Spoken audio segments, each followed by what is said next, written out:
Suspense కు తెరలేపిన ఎన్టీఆర్ దేవర pre release event రద్దయింది. ఈ movie pre release event ను హైదరాబాద్ నోవాటెల్ వేదికగా నిర్వహించేందుకు మేకర్స్ నిర్ణయించారు. సాయంత్రం 5 గంటల నుంచి ఈవెంట్ జరుగుతుందని పెద్ద ఎత్తున ప్రమోషన్స్ చేశారు.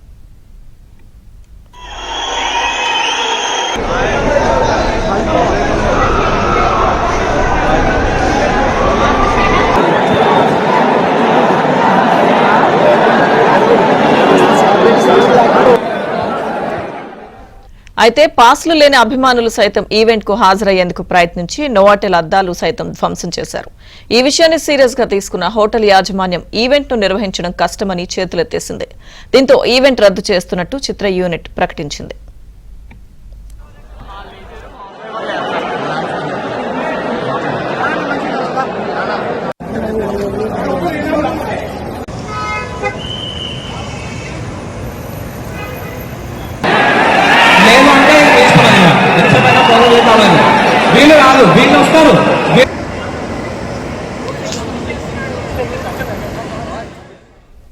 దేవర ప్రీ రిలీజ్ ఈవెంట్ రద్దయింది. పూర్తి అప్డేట్స్ మా ఫిల్మ్ కరెస్పాండెంట్ సుజన్ అందిస్తారు. సుజన్. ఎస్ లక్ష్మీ దుర్గా 6 ఏళ్ల అనంతరం మళ్లీ సోలో హీరోగా ఎన్టీఆర్ నటించిన దేవర సినిమా త్వరలో విడుదలకు సిద్ధమవుతుంది. ఈ సినిమాకు సంబంధించి ఒక భారీ ప్రీ రిలీజ్ ఈవెంట్ నిర్వహించాలని చెప్పి ఈ రోజు సాయంత్రం నిర్వహిస్తున్నామని చెప్పేసి కూడా ఒక ప్రమోషన్ అయితే చిత్ర యూనిట్ చేయడం జరిగింది. అయితే ఈ ఈవెంట్ అనేది ఓపెన్ ఏరియాలో కాకుండా నోవాటెల్ క్లోజ్డ్ ఏరియాలో వాళ్ళు ప్లాన్ చేసుకోవడం అనేది ఈ రోజు ఈవెంట్ రద్దుకు ప్రధానమైన కారణంగా చెప్పుకోవచ్చు.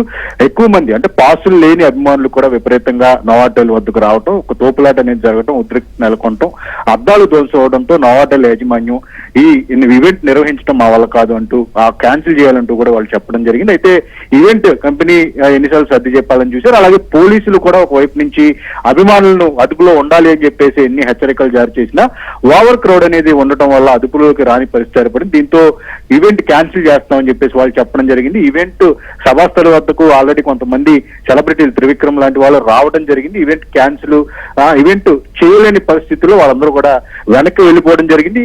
ఎన్టీఆర్ అభిమానులు ఈ ఇన్సిడెంట్ తో తీవ్రంగా నిరాశ చెందారు. అయితే వాళ్ళని వాళ్ళ నిరాశను అదుపు చేసేందుకు కూడా మరికొద్ది రోజుల్లో ఈవెంట్ నిర్వహిస్తామని చెప్పేసి చెప్పినప్పటికీ కూడా ఈ జరిగిన పరిణామాలన్నీ ప్రతిలోకి భవిష్యత్తులో ఎలాంటి రిపీట్ కాకుండా చూడాలి అని చెప్పేసి సినిమా ఏదైతే టీమ్ కు పోలీసులు కూడా ఒక సమాచారం చేరవేయడం జరిగింది. సో ప్రస్తుతానికైతే ఈవెంట్ రద్దు చేస్తామని చెప్పేసి కూడా రద్దు చేస్తున్నట్టు కూడా అధికారికంగా చెప్పడం జరిగింది. Thank you Sujan.